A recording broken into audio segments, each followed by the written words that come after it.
advice sa mga kabataan na same age mo na mag-iipin din about life, kung paano yung pagharap sa buhay ng isang teenager na going to be a mature woman?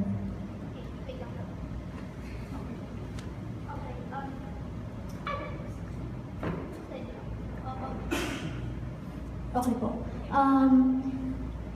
Marami. Gusto kong sabihin sa kanila na hindi lang yan, it's not a fairy tale world na kapag 18 ka, hindi mo na magagawa mo na lahat ng gusto mo, because it's not like that. Being legal, parang ganun, is maraming challenges, maraming responsibilities na kailangan mo rin harapin. Hindi lang yan puro happiness. So yun, kailangan maging careful sila, kailangan malaman nila kung ano yung limits nila, and kailangan, they need to choose the right decision always. And yun, kailangan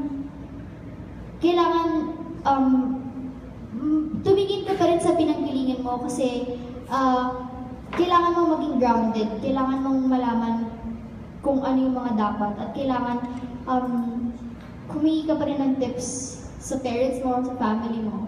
Kasi sila yung mga taong nandyan palagi para sa'yo.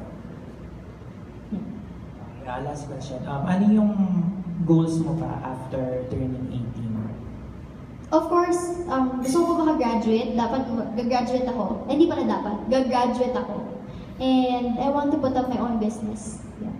And of course, dito rin sa showbiz and sa sports. Thank you.